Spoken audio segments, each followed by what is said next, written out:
Hello guys, welcome back to my channel Shri S S and world. तो कैसे हैं आप सब? आशा करते हैं आप सब लोग बहुत अच्छे होंगे और खूब मन लगाकर पढ़ाई कर रहे होंगे। तो सीटेट एनसीईआरटी चल रही है, जिसमें हम जानते हैं कि बेसिकली हमारे जो सीटेट पेपर होता है उसमें एनसीईआरटी से क्वेश्चन पूछे जाते हैं सोशल साइंस के सब्जेक्ट के लिए।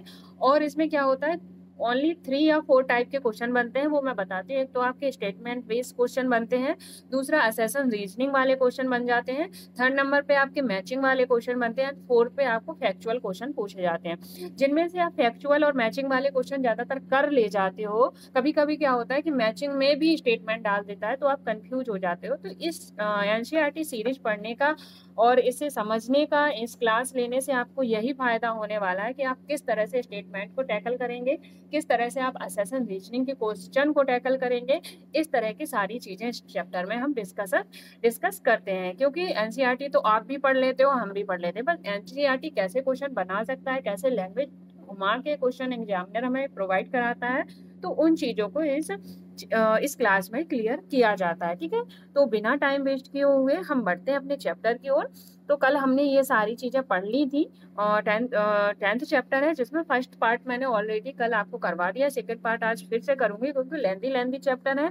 और हिस्ट्री में क्या होता है, बहुत सी चीजें क्या होती है, थोड़ी लर्निंग प्रोसेस की होती है। लोग कहते हैं समझ लीजिए चीजों को, समझने से बहुत चीजें हो जाती हैं, बट कुछ चीजें हमें लर्न करनी पड़ती हैं। तो हम इसमें जान रहे थे कि जो मुगलों का पतन है, किन किन रीजनों से पतन हो रहा था, कैसे नए राज्यों का उत्थान हो रहा था, कैसे सरदार लोग, मनसबदार लोग अपने सत्ता को बढ़ा रहे थे, ये सारी चीजें यहाँ पर चल रही थी। तो हमने ये सारी चीजें अच्छे से क्लियर की थी। जिन्होंने पहली क्लास नहीं देखी है वो देख लेंगे।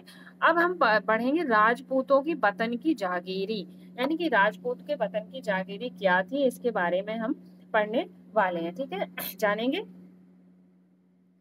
तो पहले क्या करें, पहले बॉक्स ही पढ़ ले क्या? कोई नहीं, बॉक्स ही पढ़ लेते हैं। कई राजपूत शासकों ने मुगलों का अधिराजत्व स्वीकार किया था। जो कई राजपूत, हम पहले चैप्टर में पढ़ चुके हैं कि राजपूत राजाओं ने मुगलों का क्या कर लिया था, आधिपत्य स्वीकार कर लिया था। आधिपत्य मतलब उनका अधिकार स्वीकार कर लिया था। जिनमें से कौन हो जाते हैं, जिनमें से तो एक आपके क्या है, लेकिन मेवाड़ एकमात्र ऐसा राज्य था, क्या कह रहा है कि मेवाड़ एक ऐसा राज्य था जिसने इसका आधिपत्य स्वीकार नहीं किया था, यानी कि मुगलों को चुनौती दी थी। ध्यान से सुनना, मेवाड़ एक ऐसा राज्य था जिन्होंने क्या किया था, मुगलों को चुनौती दी थी। राणा प्रताप 1272 में उदयपुर तथा मेवाड़ के बड़े क्षेत्र पर नियंत्रण, एक मिनट, नियंत्रण क्या कर रहे थे, नियंत्रण के साथ मेवाड़ की राजगद्दी पर आसीन हुए। आसीन मतलब बैठे। राणा के पास मुगल अधिराजत्व को स्वीकार करने के लिए कई दूतों को भेजा गया, लेकिन वे अपने निर्णय में दृढ़ रहे। यानी कि जो मुगलों की सत्ता है उनमें कई राजपूत राजाओं ने मुगलों की सत्ता को क्या किया था, स्वीकार कर लिया था। बट एक राजपूत था, कौन से, वो थे महाराणा प्रताप। उन्होंने मुगलों की सत्ता को स्वीकार नहीं किया। उन्होंने कहाँ पर, उदयपुर तथा मेवाड़ में अपनी राज्य का नियंत्रण रखा है। तो उन्होंने यहाँ पर क्या किया, मुगलों की सत्ता को स्वीकार नहीं किया है। अब असेसन रीजनिंग का क्वेश्चन कैसे बनेगा कि मुगलों की सत्ता को कई राजपूत राजाओं ने स्वीकार कर लिया है। फिर दूसरा स्टेटमेंट दे देगा कि मुगलों की अधीनता को मेवाड़ के राजा राणा प्रताप ने नहीं स्वीकार किया है। अब क्वेश्चन यानी कि आंसर कैसे देगा, वो कहेगा स्टेटमेंट ए ओनली राइट, फिर कहेगा स्टेटमेंट ओनली बी राइट, फिर कहेगा ए और बी दोनों राइट है पर ए बी की व्याख्या नहीं करता है, फिर कहेगा कि ए और बी दोनों राइट है, बी ए की व्याख्या करता है। तो यहाँ पे क्या होता है, उसने कहा कि मुगलों ने क्या किया, मुगलों ने मेवाड़ के राजाओं का क्या किया, आधिपत्य स्वीकार कर लिया। अब रीजन रीजन क्या है, रीजन ये तो नहीं है कि मेवाड़ के राजा ने उनका आधिपत्य स्वीकार नहीं किया। तो क्योंकि का संबंध बनता है। आप जैसे सुनिए, जैसे आपको समझ में नहीं आ रहा, अगर हमने कहा कि आप कड़ी, उसने उसने वो उसने सीटेट क्लियर किया क्योंकि उसने कड़ी मेहनत की। तो सीटेट क्लियर करने के पीछे, क्वालिफाई करने के पीछे रीजन क्या था, रीजन था कि उसने क्या की थी, कड़ी मेहनत की थी। तो मुगलों की आधिपत्य राजपूतों ने स्वीकार किया क्योंकि मेवाड़ के राजपूत ने स्वीकार नहीं किया, तो ये तो रीजन नहीं हुआ ना। तो इसी तरह से व्याख्या मतलब रीजन, यानी कि ये उसका रीजन नहीं होता है। हिंदी में व्याख्या बोलते हैं, हिंदी में उसका ये रीजन नहीं है। तो ये होता है असेंशन रीजनिंग के क्वेश्चन, इस तरह से बनते हैं। ठीक है, तो ध्यान रखना, किसने स्वीकार नहीं की थी, तो मेवाड़ के राजा ने 1572 में उनके कहाँ कहाँ पर उनके थे, उदयपुर और मेवाड़ में उनका नियंत्रण था और उन्होंने मुगलों की क्या की थी, सत्ता को स्वीकार नहीं किया था। ठीक है, आगे बढ़ेंगे। बहुत से एक मिनट।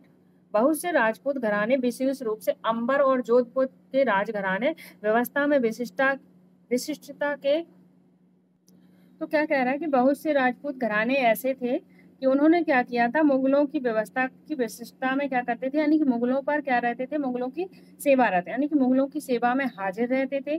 तो उन्हें बदले में क्या मिलता था, बदले में उन्हें अपनी वतन जागीर पर पर्याप्त स्वायत्ता का आनंद लेने की अनुमति मिलती थी। अब यहाँ से अगर असेसन रीजनिंग का क्वेश्चन बनाओगे तो बहुत ही अच्छा असेसन रीजनिंग का क्वेश्चन बन जाएगा। कैसे बनेगा, पहले तो ये स्टेटमेंट लाइन फिर से पढ़ा देती हूँ। बहुत से राजपूत घराने विशेष रूप से अंबर और जोधपुर के राजघराने मुगल व्यवस्था में विशिष्टता के साथ सेवारत रहते थे। बदले में उन्हें अपनी वतन जागीर पर पर्याप्त स्वायत्ता का आनंद लेने की क्या मिलती थी, अनुमति मिली थी। अब 18वीं शताब्दी में इन शासकों ने अपने आसपास के इलाकों पर अपने नियंत्रण का क्या कर रखा था, विस्तार करने के लिए अपने हाथ पांव मारने शुरू किए। जोधपुर के राजा अजीत सिंह ने भी मुगल दरबार की गुटिया राजनीति में अपने पैर फंसा दिए, यानी कि जोधपुर के राजा जो अजीत सिंह थे, जो मुगल दरबार में एक क्या गुटिया राजनीति चल रही थी, उसमें अपने आप को क्या किया, इन्वॉल्व कर लिया, यानी कि पैर फंसाना यानी कि इन्वॉल्व कर लिया। अब असेसन रीजनिंग का क्वेश्चन कैसे बनेगा, असेसन रीजनिंग का क्वेश्चन यह ऐसे बनेगा कि बहुत से राजपूत घराने विशेष रूप से कौन से, इस सेम लाइन से मैं क्वेश्चन आपको असेसन रीजनिंग का देके बताती हूँ, आप मुझे आंसर देना। बहुत से राजपूत घराने विशेष रूप से अंबर जोधपुर के राजघराने क्या थे, मुगल व्यवस्था में विशिष्ट रूप से सेवारत रहते थे, पहला स्टेटमेंट। दूसरा स्टेटमेंट क्या होगा, उन्हें अपनी वतन जागीर पर पर्याप्त स्वायत्ता और आनंद प्राप्त करने की अनुमति मिलती थी। तो ये दूसरा स्टेटमेंट हो जाता है। अब वो कोई ऑप्शन देगा, ऑप्शन नंबर 1, इनमें से ओनली एक सही है, इनमें से दोनों सही है, फिर देगा इनमें से बोथ आर करेक्ट और ए बी की व्याख्या नहीं करता है, फिर कहेगा कि both are correct, A B की व्याख्या करता है या बी ए की व्याख्या करता है। तो क्वेश्चन आंसर क्या सही होगा, उसने क्या कहा कि ये जो राजपूत राजा थे जो मुगलों के प्रति सेवारत रहते थे, क्योंकि उन्हें अपनी वतन और जागीर का स्वायत्ता आनंद प्राप्त करने की अनुमति मिल जाए। तो क्या हो रहा है कि ए जो दोनों स्टेटमेंट आपकी राइट है और बी ए की व्याख्या कर रहा है। तो इस तरह से ये असेसन रीजनिंग के क्वेश्चन सही होते हैं। ठीक है, आई होप चीजें समझ में आ गई होंगी। अब कहाँ के राजा ने अपनी राजनीति, मुगलों की राजनीति में अपने पैर फंसाए थे, तो जोधपुर के राजा कौन हो जाते हैं, आपके अजीत सिंह हो जाते हैं। ठीक है, आगे बढ़ेंगे। इन प्रभावशाली राजपूत घरानों ने गुजरात मालवा के लाभदायक सूबों की सूबेदारी का दावा किया। जो ये राजपूत घराने थे उन्होंने कहा कि गुजरात और मालवा के सूबों और सूबेदारी की दावा किया। जोधपुर के राजा अजीत सिंह को गुजरात की सूबेदारी और अंबर के राजा जय सिंह को मालवा की सूबेदारी दी गई। इंपॉर्टेंट है, फैक्चुअल क्वेश्चन बन सकता है, स्टेटमेंट भी कैसा भी क्वेश्चन बनाए आपको चीजें क्लियर होनी चाहिए। तो जोधपुर के जो राजा अजीत सिंह थे उन्हें कहाँ की सूबेदारी दी गई, तो उन्हें गुजरात की सूबेदारी दी गई। और जो अंबर के सवाई राजा जयसिंह थे उन्हें मालवा की कहाँ सूबेदारी दी गई। तो राजा अजीत सिंह को गुजरात की, सवाई राजा को कहाँ की, मालवा की सूबेदारी दी गई। आगे बढ़ते हैं। आगे कह रहा है कि बादशाह जहांदार, ठीक है, बादशाह जहांदार शाह 1713 में इन राजाओं के इन पदों का नवीकरण कर दिया। जो बादशाह जहांदार शाह थे 1713 में, इन्होंने इन राजाओं के पदों का क्या किया, नवीकरण कर दिया। उन्होंने अपने वतनों के पास पड़ोस के शाही इलाकों के कुछ हिस्सों पर कब्जा करने की भी कोशिश की। जोधपुर राजघराने ने नागौर को जीत लिया। जो जोधपुर राजघराना था उसने किसे जीता, नागौर को जीत लिया और अपने राज्य में उन्होंने मिला लिया। दूसरी ओर बात करते हैं अंबर की, तो अंबर ने भी बूंदी के बड़े हिस्सों पर अपना कब्जा कर लिया था। जो अंबर के राजा थे, जो अंबर था, अंबर ने क्या किया था, बूंदी के बड़े हिस्से को कब्जे में किया था। और जोधपुर राजघराने ने कहाँ को किया था, तो जोधपुर राजघराने ने नागौर को और अंबर ने बूंदी के बड़े हिस्सों को। तो इन चीजों को, डिफरेंस को याद रखना, कभी कभी भूल जाते हो, क्या पता आपको आता होगा पर आप भूल जाओगे कि राजपूत घराने किसे जीता था, नागौर को कि बूंदी को। तो ये क्लियर करना है, जोधपुर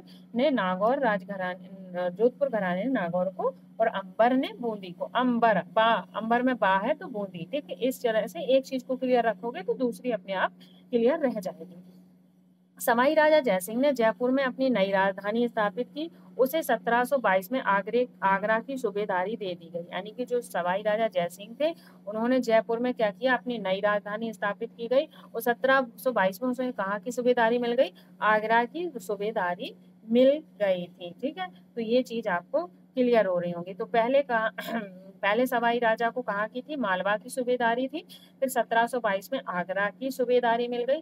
फिर 1740 के दशक में राजस्थान में मराठों के, क्या कह रहा है, अगर चीजें क्लियर हो रही है तो लाइक शेयर करना नहीं भूलना है। लाइक शेयर करते चलिए। देखो, लाइक करने में बिल्कुल ज्यादा टाइम नहीं लगता है, बस आपको बेल आइकन दबा लीजिए, सब्सक्राइब कर लीजिए, जिससे आपको क्या हो, वीडियो का नोटिफिकेशन मिल जाए। और एक ऐसे थम्स अप करके बना होगा, उस पर क्लिक कर दीजिए। सो लाइक कर दिया करें गाइस, बहुत अच्छा लगता है। और एक प्यारा सा कमेंट किया करो, आप लोग कमेंट नहीं करते हो, क्या बताएं, कोई नहीं, छोड़ो, आगे बढ़ते हैं।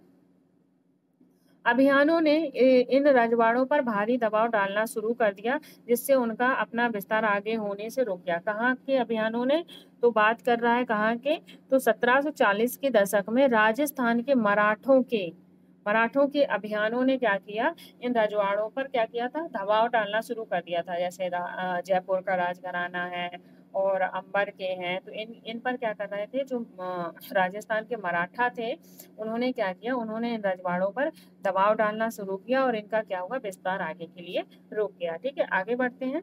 आगे देखेंगे ये क्या है, कई राजपूत सरदार, एक मिनट, कई राजपूत सरदारों ने पहाड़ियों की चोटी पर किला बनाए थे। यानी कि कई राजपूत सरदार थे, उन्होंने क्या किया था, पहाड़ियों की चोटी पर किला बनाए थे, जो सत्ता के कहाँ होती थी, केंद्र में हुआ करती थी। व्यापक किलेबंदी के साथ इन भव्य संरचनाओं में नगर, महलें, मंदिर, व्यापारिक केंद्र, जल संरक्षण, चित्तौड़ किला, ये देख पा रहे हो, ये कौन सा किला है, ये चित्तौड़ का किला दिख रहा है। राजस्थान संरचनाएं और अन्य इमारतें होती थी। चित्तौड़गढ़ किले में तालाब, कुंडी, कुएं, बावली जैसे जल निकाय हैं। ध्यान से सुनना, तो चित्तौड़ का किला है, वहां पे तालाब है, कुंडी किसे कहते हैं, कुएं को, और बावली जल निकाय है। ठीक है, तो यहाँ से स्टेटमेंट का क्वेश्चन अगर डालेगा तो वो डालेगा कि राजपूत सरदारों ने पहाड़ियों की चोटियों पर किले बनवाए जो सत्ता के केंद्र में बने थे, तो राइट हो जाएगा। अगर वो कह देगा कि राजपूत सरदारों ने पहाड़ियों की चोटियों पर किले बनाए पर वो सत्ता के केंद्र में नहीं है, तो ये रॉन्ग हो जाएगा। ठीक है, तो इस चीज का आप ध्यान रखेंगे। आगे बढ़ते हैं। जयपुर के राजा जयसिंह, तो हमने अभी पढ़ा है ना जयपुर के राजा जयसिंह के बारे में। तो 1732 में एक फ्रांसीसी वृत्तांत में राजा जयसिंह का वर्णन है। क्या वर्णन है, तो राजा जयसिंह अपनी सत्ता की चरम सीमा पर थे। राजा जयसिंह क्या थे, अपनी सत्ता की चरम सीमा पर थे।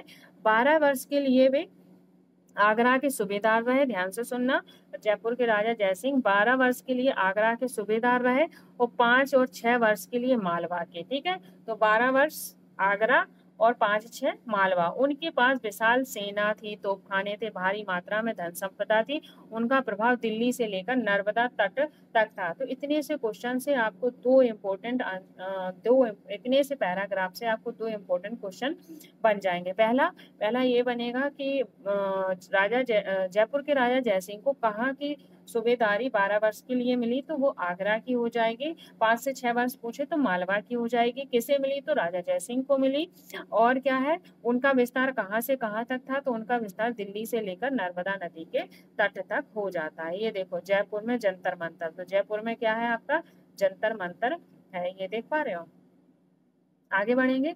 अंबर के शासक सवाई जयसिंह, तो जी अंबे नहीं, अंबर के शासक जो सवाई जयसिंह थे, उन्होंने दिल्ली, जयपुर, उज्जैन, मथुरा और वाराणसी में 5 खगोलीय वेधशालाओं का निर्माण किया। Very very very important question है, ये कई बार पूछा गया है।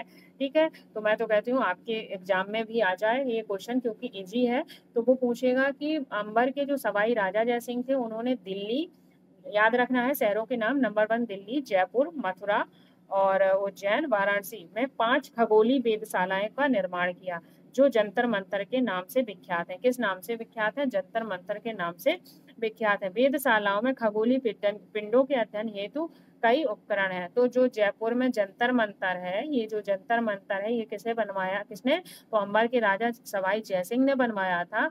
और फिर कह रहा है कि अम्बेर के शासक सवाई जयसिंह ने बनवाया था। और कौन, किसे, कहाँ कहाँ, तो दिल्ली, जयपुर, उज्जैन, मथुरा, वाराणसी में 5 खगोलीय शालाओं का निर्माण कराया। और जिन्हें क्या नाम दिया गया, तो जिन्हें जंतर मंतर नाम दिया गया है। अब मेहरगढ़ का किला कहाँ है, जोधपुर में। ये देख पा रहे हैं, ये मेहरगढ़ का किला है, कहाँ पे, जोधपुर में। ठीक है, आगे बढ़ते हैं। आजादी हासिल करना, आगे बढ़ते हैं। अब पढ़ेंगे सिक्कों के बारे में, क्या रहा सिक्क। तो अध्याय 8 में हमने अध्याय 8 में आपने पढ़ा कि 17वीं शताब्दी के दौरान सिख एक राजनीतिक समुदाय के रूप में गठित हुए थे। आपको बताया था खालसा खालसा संस्थान की उन्होंने क्या किया था, खालसा पद का निर्माण किया था। वो एक क्या था, राजनीतिक संगठन था। ठीक है, तो 17वीं शताब्दी के दौरान सिखों ने क्या किया था, राजपूत समुदाय में गठित हुए थे। ठीक है, फिर इस पंजाब के क्षेत्रीय, क्या कह रहे हैं, इससे पंजाब के क्षेत्रीय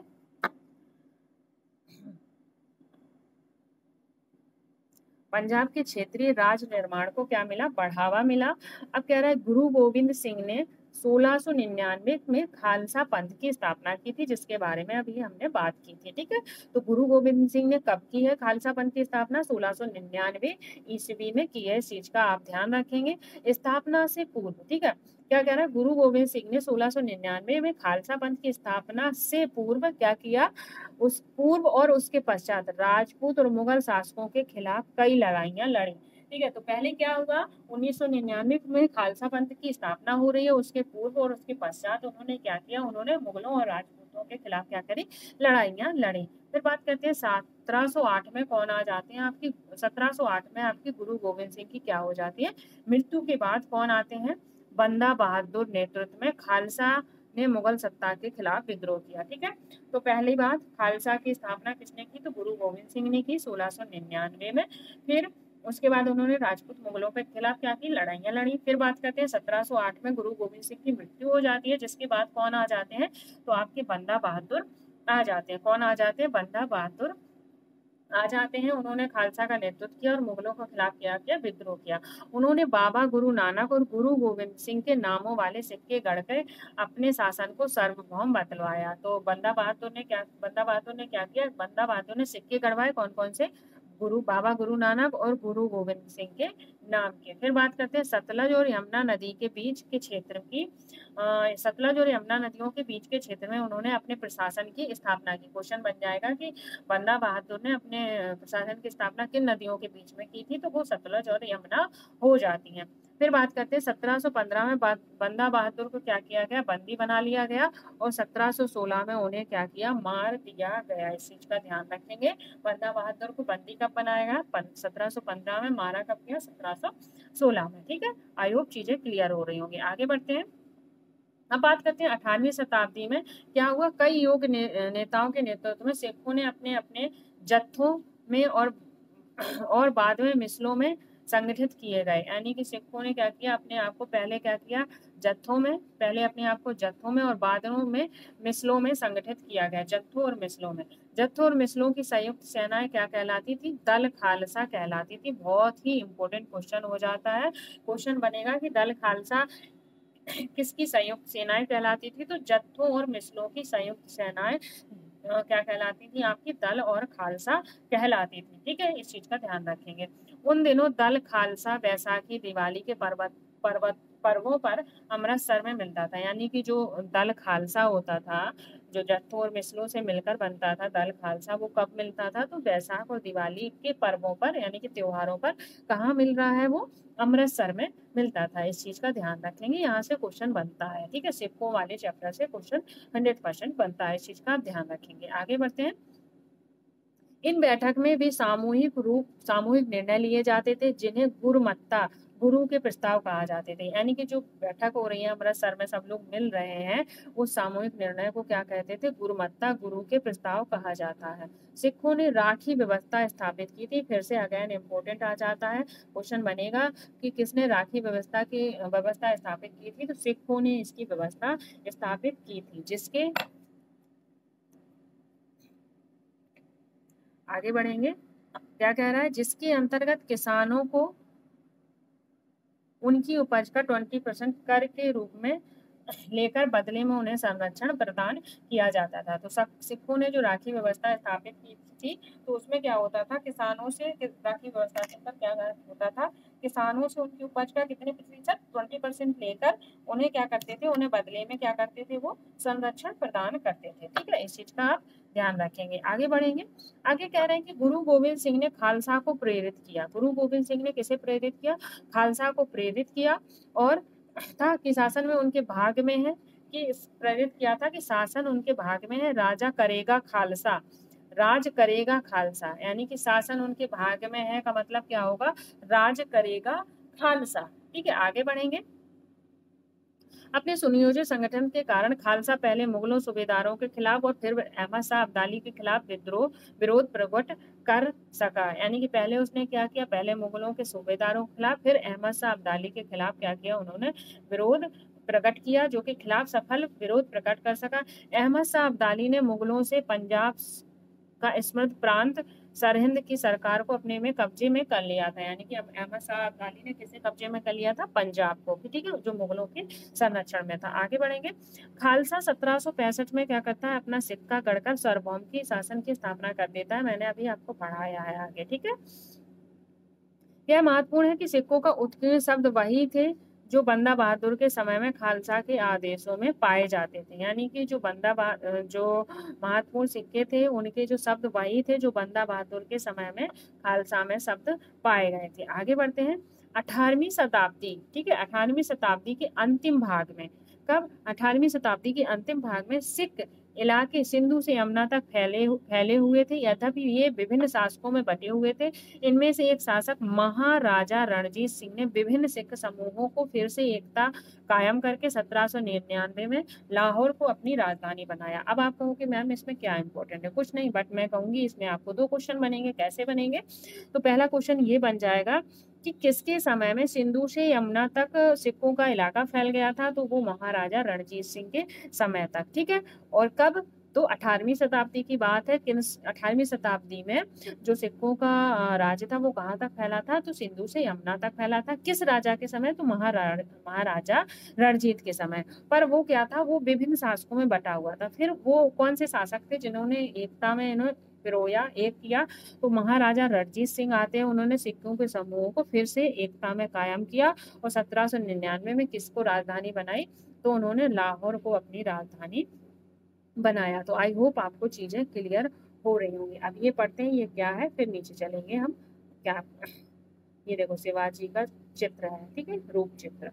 17वीं सदी की बात कर रहा है। कब की बात कर रहे हैं हम, तो 17वीं सदी के अंत तक दक्कन में शिवाजी के नेतृत्व में एक शक्तिशाली राज्य के उदय की शुरुआत हुई। ठीक है, तो 17वीं सदी की बात है। वहां पे क्या हुआ, किसके समय में, शिवाजी के नेतृत्व में एक शक्तिशाली किसकी राज्य का उदय हुआ, जिसमें अंततः एक मराठा राज्य की स्थापना हुई। किसकी, मराठा राज्य की स्थापना हुई।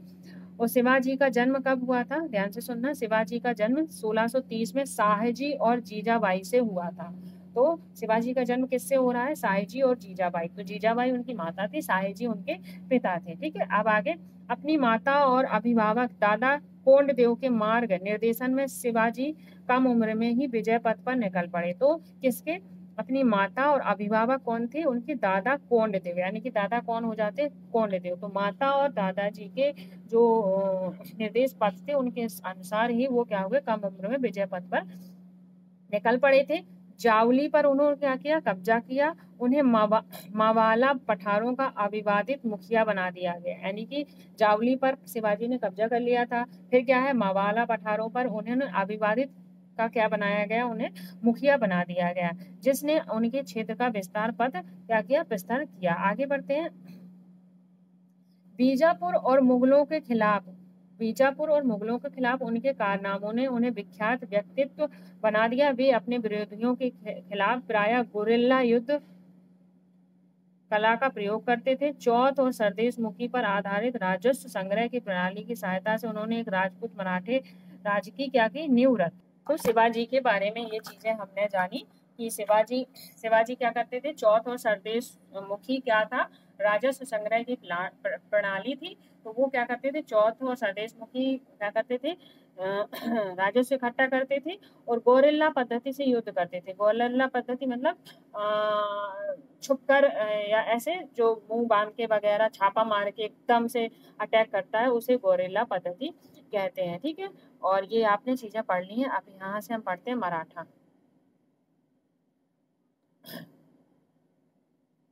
मराठा राज्य एक अन्य शक्तिशाली क्षेत्रीय राज्य था, यानी कि यह भी क्या था, शक्तिशाली था, जो मुगल शासन का लगातार क्या कर रहा था, विरोध कर रहा था। तो जो मराठे थे वो किसका विरोध कर रहे थे, तो वो लगातार मुगलों का क्या करते थे, विरोध करते थे। शिवाजी 1627 से 1680 ने शक्तिशाली योद्धा परिवार देशमुख की सहायता से एक स्थायी राज्य की स्थापना की। जो शिवाजी थे उन्होंने क्या किया, एक शक्तिशाली योद्धा परिवार कौन थे, देशमुखों, देशमुखों की सहायता से उन्होंने स्थायी राज्य की क्या कर दी, स्थापना कर दी। अत्यंत गतिशील कृषक पशुचारक कुणबी मराठों की सेना के मुख्य आधार बन गए। तो कुणबी क्या थे, तो कुणबी आपके कृषक पशुचारक हो जाते हैं, इस चीज का आप ध्यान रखेंगे। ठीक है, मुख्य आधार बन गया। शिवाजी ने प्रायद्वीप में मुगलों को क्या की, चुनौती देने के लिए इस सैन्य बल का प्रयोग किया। शिवाजी की मृत्यु के पश्चात मराठा राज में प्रभावी शक्ति चित्पावन ब्राह्मणों के एक राज परिवार के हाथ में रही। यानी कि जो जब शिवाजी की मृत्यु हो गई तो वहां की जो शक्ति थी वो किसके हाथ में रही, तो एक चित्पावन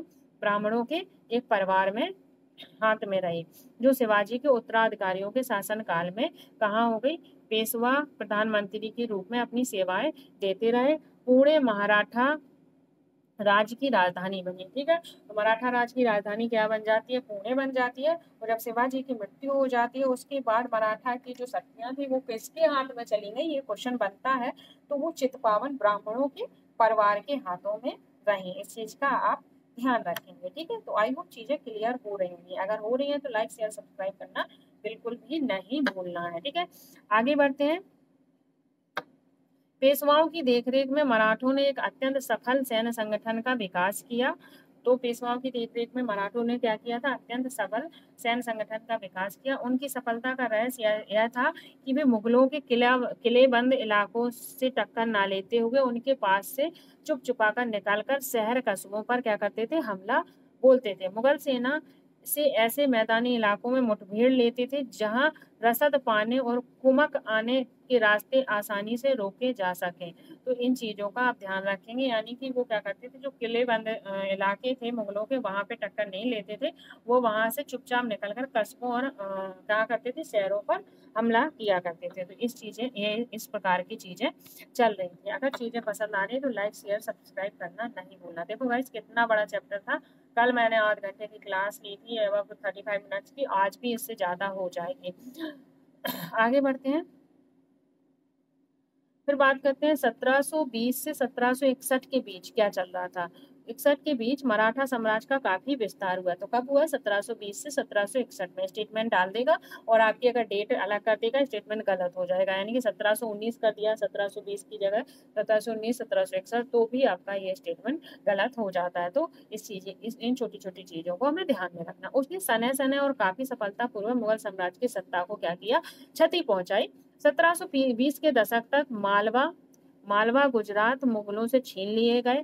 1730 दशक तक मराठा नरेश को समस्त दक्कन परिवार के अधिपत्य के रूप में मान्यता मिल गई और साथ ही उन्हें इस क्षेत्र पर चौथ और सरदेश मुखी वसूलने का अधिकार मिला। अब चौथ क्या थी और सरदेश मुखी क्या थी, तो ये आप देख पा रहे हो, जानेंगे क्या थी। चौथ चौथ एक मिनट, चौथ क्या हो जाता है, जमींदार द्वारा वसूलने वाले भूमि राजस्व 25% को क्या कहते थे, हम चौथ कहते थे, जो दक्कन में इलाकों में मराठा वसूलते थे। यानी कि जो चौथ किसे कहता था, चौथ चौथ किसे कहा जाता था, जो जमींदारों द्वारा 25% भू राजस्व लिया जाता है वो चौथ होता था। और कहाँ से मिल रहा था, दक्कन के इलाकों से मराठे क्या कर रहे थे, वसूल रहे थे। अब बात कर लेते हैं सरदेश मुखी की। क्या होता है सरदेश मुखी, तो आप देख पा रहे होंगे ये सरदेश मुखी दक्कन में मुख्य राजस्व संग्रहकर्ता को दिए जाने वाले भू राजस्व का 9 से 10% हिस्सा सरदेश मुखी कहलाता था। यानी कि जो दक्कन में मुख्य राजस्व संग्रहकर्ता होता था ना, जो जो मेन होता था, मेन राजस्व इकट्ठा करता था। संग्रह मतलब संग्रह करना, राजस्व इकट्ठा करना, उसको क्या करते थे, उस भू राजस्व का 9 से 10% उसे दे देते थे, उसे सरदेश मुखी कहा जाता था। तो आई होप आपको चीजें क्लियर हो गई होंगी। चौथ क्या था, चौथ था चौथ वहाँ के जमींदारों द्वारा वसूले जाने वाला कर कितना, 25%। और सरदेश मुखी जो संग्रह मुख्य संग्रह करता होता था, राजस्व संग्रह करता यानी कर संग्रह करता, उसे 9 से 10% भू राजस्व का हिस्सा दिया जाता था। ठीक है, अब बात करते हैं 1713 में दिल्ली पर धावा बोलने। कब बोला उन्होंने, 1713 में दिल्ली पर धावा बोलने के बाद मराठा प्रभुत्व की सीमाएं तेजी से बढ़ी। वे उत्तर में राजस्थान और पंजाब, उत्तर में कहाँ कहाँ, तो उत्तर में राजस्थान पंजाब और पूरब में बंगाल उड़ीसा और तथा दक्षिण में कर्नाटक तमिल तेलुगु प्रदेशों तक फैल गए थे। इस चीज का ध्यान रखेंगे, उत्तर राजस्थान पंजाब, पूरब बंगाल उड़ीसा एंड दक्षिण कर्नाटक और तमिलनाडु तेलुगु में ये लोग वहां फैले हुए थे। ठीक है, आगे बढ़ेंगे। इन क्षेत्रों को औपचारिक रूप से मराठा साम्राज्य में सम्मिलित नहीं किया गया था, यानी कि इन्हें जीता तो गया, फैले तो ये यहाँ तक, पर औपचारिक रूप से यहाँ यानी कि कानूनी रूप से यहाँ इन्हें राज्य में सम्मिलित नहीं किया गया मराठों के। ठीक है, मगर मराठा प्रभुत्व को स्वीकार करने के तरीके के रूप में उनसे क्या होती थी, भेंट की रकम ली जाती थी। यानी कि जो उनका क्या है कि हम इस राज्य में रहते हैं पर आप राज्य कर रहे हो, तो उसके बदले में हमें क्या दोगे, आप भेंट दोगे। ठीक है, यानी कि कुछ पैसे दोगे। आगे बढ़ते हैं।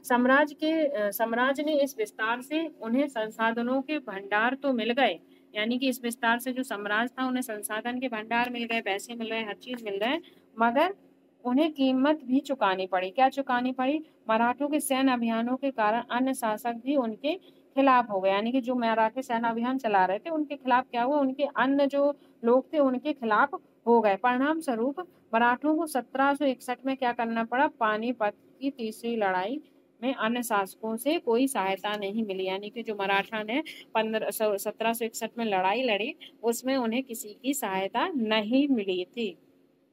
इस चीज का आप ध्यान रखें, यानी कि उन्होंने प्रभुत्व स्थापित किया, औपचारिक रूप से अपनी नहीं अपना प्रभुत्व नहीं स्थापित किया था।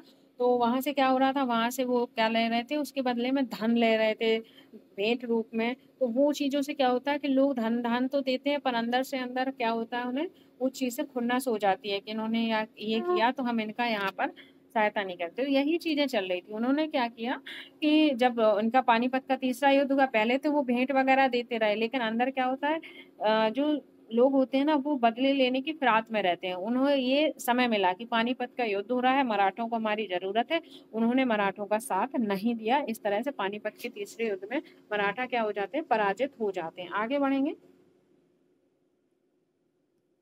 अंतहीन क्या है, अंतहीन सैन्य अभियानों के साथ साथ मराठों ने एक प्रभावी प्रशासन व्यवस्था तैयार की। जब किसी इलाके पर एक बार विजय अभियान पूरा हो जाता था और मराठों का शासन सुरक्षित हो जाता था, तो वहां स्थानीय परिस्थितियों को ध्यान में रखते हुए धीरे धीरे क्या हो जाती थी, भू राजस्व की वो लोग क्या करते थे, मांग करते थे। कृषि को प्रोत्साहित किया गया, व्यापार को पुनर्जीवित किया गया।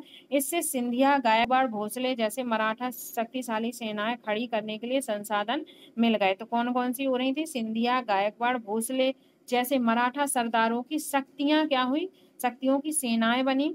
और उनके लिए क्या सेनाएं बनी, सेना के लिए क्या चाहिए, संसाधन, तो संसाधन मिल रहे थे तो उन्होंने इनकी शक्तिशाली सेनाएं खड़ी की। फिर क्या कह रहा है, 1720 के दशक में मालवा, कहाँ के, मालवा में मराठा अभियान ने उस क्षेत्र में स्थित शहरों के विकास व स्मृति को कोई हानि नहीं पहुंचाई। उज्जैन सिंधिया के संरक्षण में और इंदौर होलकर के आश्रय में फलता फूलता रहा। तो उज्जैन किसके, सिंधिया के, और इंदौर किसके संरक्षण में, होलकर के संरक्षण में फल फूल रहा था। आगे बढ़ते हैं। ये शहर हर तरह से बड़े और समृद्धशाली थे और वे महत्वपूर्ण वाणिज्य और संस्कृति के क्या थे, केंद्र के रूप में कार्य कर रहे थे। ठीक है, आगे बढ़ते हैं। मराठों द्वारा नियंत्रण इलाकों में व्यापार के नए मार्ग खुले। चंदेरी के क्षेत्र में उत्पादित रेशमी वस्त्रों को मराठों की राजधानी पुणे में नया बाजार मिला, यानी कि जो चंदेरी के क्षेत्र में रेशमी वस्त्र हो रहे थे को मराठों की राजधानी पुणे में उन्हें क्या मिला, नया बाजार मिला, यानी कि पुणे में भी उनके बाजार मिल गए जो रेशमी वस्त्रों को बेच सकते थे। फिर आगे कह रहा है बुरहानपुर। बुरहानपुर पहले आगरा और सूरत के बीच की दूरी पर ही अपने व्यापार में संलग्न था। जो बुरहानपुर था वो क्या कर रहा था, आगरा और सूरत के बीच ही अपना व्यापार कर रहा था। लेकिन अब उसने अपने वाणिज्य भीतरी क्षेत्रों को बढ़ाकर दक्षिण में पुणे और नागपुर तथा पूरब में लखनऊ और इलाहाबाद में को भी शामिल कर लिया था। ठीक है, तो दक्षिण में पुणे और नागपुर को तथा पूर्व में लखनऊ और इलाहाबाद को शामिल कर लिया था। तो ये सारी चीजें यहाँ से चल रही थी। तो आपको समझ में आ रहा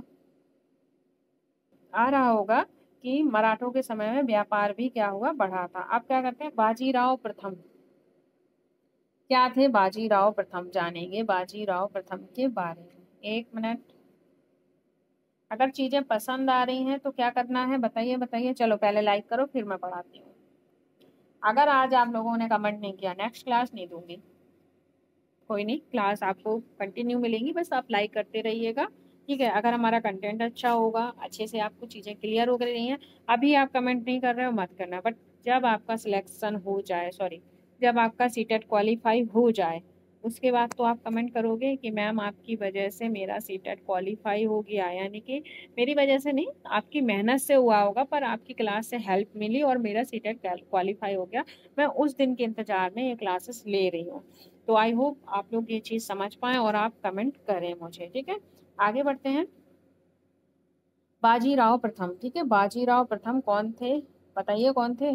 बाजीराव प्रथम जो बाजीराव भल्लाल के नाम से जाने जाते थे, यानी कि बाजीराव प्रथम बाजीराव भल्लाल एक ही थे। ठीक है, क्या थे, एक ही थे। पेशवा बालाजी विश्वासनाथ के पुत्र थे। तो बालाजी प्रथम या बाजीराव भल्लाल किसके पुत्र हो जाते हैं, तो वो आपके बालाजी विश्वनाथ के पुत्र हो जाते हैं। ठीक है, ध्यान से सुन लिया। बालाजी विश्वनाथ के पुत्र कौन है, बाजीराव प्रथम या बाजीराव भल्लाल। आगे बढ़ेंगे। वह एक क्या थे, मराठा सेनापति थे। उन्हें विंध्य के पार मराठा राज के विस्तार का श्रेय दिया जाता है। यानी कि मराठा राज का जो विंध्याचल के पार जो विस्तार हुआ था, वो उसे किसको श्रेय दिया जाता है, तो आपको बाजीराव भल्लाल का श्रेय दिया जाता है। वे मालवा, बुंदेलखंड, गुजरात और पुर्तगालियों के खिलाफ सैन्य अभियानों के लिए जीत में जाने जाते हैं। तो कौन कौन से अभियान, मालवा, बुंदेलखंड, गुजरात और पुर्तगालियों के खिलाफ जो सैन्य अभियान हुए, उनके जीत के नाम से जाने जाते हैं। कौन, बाजीराव प्रथम या बाजीराव भल्लाल। तो आई होप चीजें क्लियर हो रही होंगी। अगर चीजें क्लियर हुई है तो आपको क्या करना है, लाइक शेयर सब्सक्राइब करना है। तो अब हम पढ़ेंगे जाट के बारे में। क्या थे जाट लोग। धीरे धीरे सारी चीजें क्लियर हो रही हैं। इन्हीं पैराग्राफ से आपके क्वेश्चन बनते हैं, कहीं अदर जगह से नहीं बनते। पढ़िए और इनको रिवीजन करिए, आपका सीटेट नहीं रुकेगा। और जो मैंने सीटेट के लिए वो बनाया ना कि कैसे सीटेट क्वालिफाई करें, क्या रणनीति होनी चाहिए, तो वो वीडियो एक बार देख लीजिएगा। अगर आप उसे फॉलो करते हो तो 200% गारंटी लेती हूँ आपके सीटेट रुक ही नहीं सकता। बस आपको कंटिन्यूली फॉलो करना है। अगर आप अभी से फॉलो कर लीजिए और मेरी एनसीईआरटी सीरीज देख लीजिए एंड आप मॉक टेस्ट लगाइए, आपका सीटेट नहीं रुकेगा, ये लिख के ले लीजिए। ठीक है, चलो बढ़ते हैं आगे। तो अन्य राज्यों की तरह क्या था, जाट ने 17वीं और 18वीं शताब्दी में अपनी सत्ता सुदृढ़ की। अपने नेता चूड़ामन, तो जाटों के नेता कौन थे, तो चूड़ामन हो जाते हैं, के नेतृत्व में उन्होंने दिल्ली के पश्चिम में स्थित क्षेत्रों पर अपना नियंत्रण किया। तो कहाँ, दिल्ली के पश्चिम क्षेत्रों पे। ठीक है, फिर बात करते हैं 1680 के दशक तक आते आते उनका प्रभुत्व दिल्ली और आगरा के दो शाही शहरों के बीच क्षेत्र पर होना शुरू हो गया। तो कौन से दो शहर थे, तो दिल्ली, आगरा। ठीक है, आगे बढ़ते हैं। बस्ता कुछ अरसे के लिए भी आगरा शहर के अभिरक्षक ही बन गए। यानी कि क्या हुआ, वो वहां के कहाँ के, तो आगरा शहर के कुछ समय के लिए वो क्या बन गए, अभिरक्षक ही बन गए। आगे बढ़ते हैं। जाट क्या थे, जाट समृद्ध कृषक थे और उनके प्रभुत्व क्षेत्र में पानीपत और बल्लभगढ़ जैसे शहर महत्वपूर्ण व्यापारिक केंद्र बने। यानी कि जाट क्या थे, जाट आपके समृद्ध कृषक हो जाते हैं। इस चीज का आप ध्यान रखेंगे। आगे बढ़ते हैं। सूरजमल के राज में भरतपुर और शक्तिशाली राज्य के रूप में उभरे। यानी कि जो सूरजमल थे, सूरजमल के राज में भरतपुर शक्तिशाली राज्य के रूप में उभरा। और 1339 में जब नादिर शाह ने दिल्ली पर हमला बोला, किसने, नादिर शाह ने 1339 में जब दिल्ली पर हमला बोला था, तो दिल्ली के कई प्रतिष्ठित व्यक्तियों ने भरतपुर में शरण ली थी। कहाँ ली थी, भरतपुर में शरण ली थी। तो भरतपुर के राजा कौन हो जाते हैं, सूरजमल हो जाते हैं। नादिर शाह के पुत्र जवाहिर शाह के पास 30,000 सैनिक थे। इस चीज का ध्यान रखेंगे, फैक्चुअल क्वेश्चन पूछ लेगा, डाटा पूछ लेगा कि किसके पास 30,000 सैनिक थे, तो नादिर शाह के पुत्र, नादिर शाह के पास नहीं, पुत्र जवाहिर शाह के पास। ठीक है, आगे बढ़ते हैं। उनमें उसने 20,000 अन्य सैनिक मराठाओं से लिए थे, यानी कि उसके पास 30,000 सैनिक थे, वो 20,000 अन्य सैनिक मराठाओं से लिए थे, 15,000 सैनिक सिखों से लिए थे, और इन सबके बलबूते पर मुगलों से लड़ा था। यानी कि जो 30,000 सैनिक थे, तो 20,000 कहाँ से लिए थे? मराठाओं से, और 15,000 कहाँ से लिए थे? सिखों से लिए थे। तो आई होप समझ में आ रही होंगी चीजें, क्या क्या चल रहा है। अब आगे बढ़ते हैं। आगे जो भरतपुर था, भरतपुर में जहाँ उन लोगों ने शरण ली थी, तो भरतपुर के बारे में जानेंगे। भरतपुर किला क्या था? काफी हद तक परंपरागत शैली में बनाया गया था। जो भरतपुर का किला था, किस शैली में? परंपरागत शैली में बनाया गया था। वहीं दींग में जाटों ने अंबर और आगरा की शैलियों का समन्वय करते हुए एक विशाल बाग महल बनवाया था। ठीक है, तो भरतपुर का जो किला था वो परंपरागत शैली से बनाया था। वहीं क्या, दींग में जाटों ने अंबर और आगरा की शैलियों का समन्वय किया था। जो दींग था, दींग में जाटों ने किस किस शैली का समन्वय किया? तो अंबर और आगरा की शैली का समन्वय किया। शाही वास्तुकला से जिन रूपों को पहली बार शाहजहां के युग में जोड़ा गया था, दींग की इमारत उन्हीं रूपों के नमूने पर बनाई गई थी। तो दींग की जो इमारत थी उसमें किनका, जाटों ने किसका समन्वय किया? तो जाटों ने आगरा की और अंबर की शैलियों का समन्वय करके दींग की इमारत बनवाई थी। इस चीज का ध्यान रखेंगे। वो जो शाही वास्तुकला से जिन रूपों को पहली बार बादशाह शाहजहां के युग में जोड़ा गया था, उन सब चीजों को दींग की इमारत में बनाया गया था। ठीक है, तो ये है आपकी, एक मिनट, ये है आपकी दीन की इमारत, आप देख पा रहे होगे। यहाँ क्या है? 18वीं शताब्दी का दींग का राजमहल समूह। इमारत की छत पर मुख्य सभा भवन, बंगला गुब्बत को गौर से देखें। तो ये दिख रहा है, ये मुख्य सभा भवन है। ये क्या है? बंगला गुब्बत। तो ध्यान रखेंगे, जो दीन की इमारत में मुख्य सभा भवन बना है उसे क्या कहते हैं? मुख्य सभा भवन का क्या है? वो बंगला गुब्बत कहा जाता है। इस चीज का आप ध्यान रखेंगे। आई होप चीजें क्लियर हो रही होंगी। अब मैं एक बार ये पढ़ देती हूँ, क्या है, यहाँ से क्वेश्चन बन जाते हैं। तो क्या कह रहा है? जाटों की शक्ति सूरजमल के समय पराकाष्ठ पर थी। यानी कि जो जाट की शक्ति थी वो राजा सूरजमल कहाँ के थे? वो भरतपुर के थे। उनके समय पराकाष्ठ मतलब बहुत ही ऊपर उठ चुकी थी। फिर 1756 से 63 के दौरान भरतपुर जाट राज्यों को आधुनिक राजस्थान में संगठित किया गया। कब? 1756 और 63 के दौरान भरतपुर जाट राज्यों को आधुनिक राजस्थान में क्या किया गया? संगठित किया गया। सूरजमल के राजनीतिक नियंत्रण में जो क्षेत्र शामिल थे, जो सूरजमल जी थे उनके नियंत्रण में जो क्षेत्र शामिल थे वो कौन कौन से हो जाते हैं?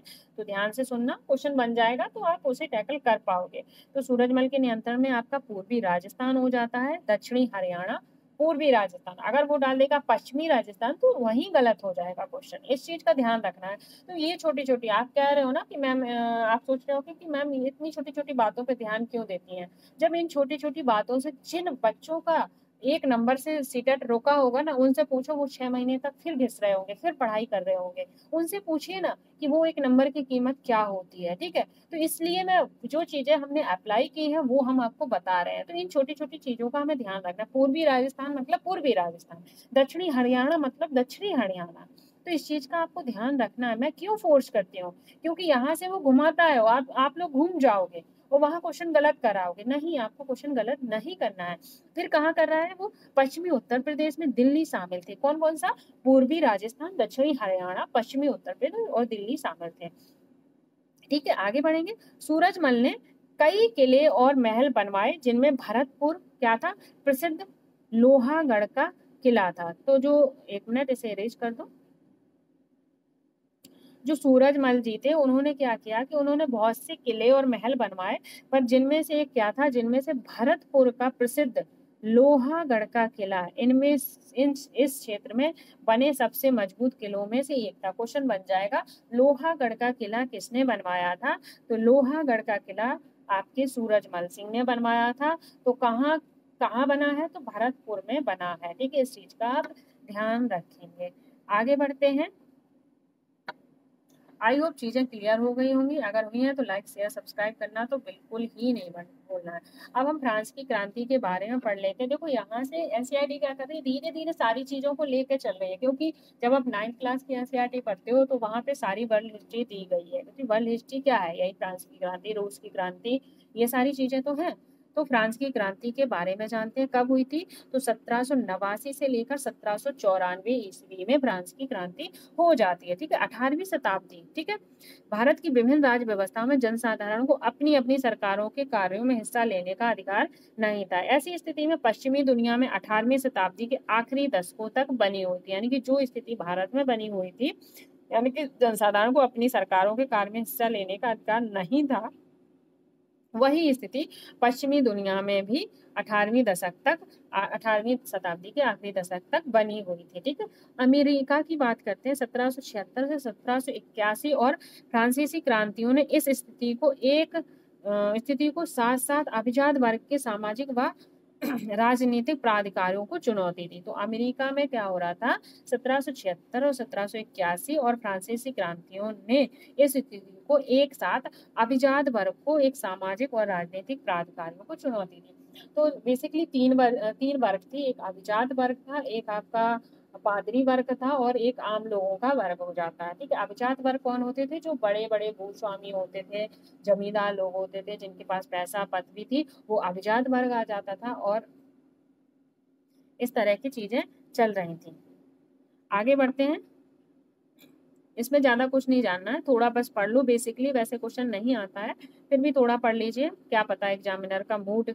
ठीक है, फ्रांसीसी क्रांति के दौरान मध्य वर्ग, किसानों और तो अभिजात वर्ग किसका था? बड़े लोगों का था, भूस्वामियों का था। पादरी वर्ग जो चर्च के लोग हो जाते, फिर कौन हो जाता? फिर आपका मध्य वर्ग हो जाता। तो मध्य वर्ग में कौन आते हैं? किसान, शिल्पकारों ने पादरी गण और अभिजातों के विशेष अधिकारों के खिलाफ लड़ाई लड़ी थी। ध्यान से सुनना कि अगर क्वेश्चन बन जाए कि मध्य वर्ग ने पादरी और अभिजातों के खिलाफ लड़ाई लड़ी विशेषाधिकारों के लिए, तो वो किस क्रांति का रूप है? तो वो फ्रांसीसी क्रांति का रूप हो जाते हैं। विशेषाधिकार मतलब जन्म से अधिकार, यानी कि ये बड़े लोग हैं, इन्हें यही अधिकार मिलेंगे, जो आम जनता है उन्हें किसी चीज का अधिकार नहीं मिलेगा। बहुत सी चीजें होती हैं फ्रांस की क्रांति में, उसे जानना आपके लिए जरूरी नहीं है और आप कंफ्यूज हो जाओगे, इससे क्वेश्चन ज्यादा नहीं बनता है, बनता ही नहीं है। अभी तक तो नहीं देखा, शायद एक आध रेयर आया हो तो पता नहीं। ठीक है, ध्यान से सुनना। तो फ्रांसीसी क्रांति में क्या थी? वहां की जनता तीन वर्गों में बटी हुई थी, एक तो अभिजात वर्ग, एक पादरी वर्ग और एक मध्य वर्ग। ठीक है, मध्य वर्ग में किसान, शिल्पकार और जो आम जनता आती थी।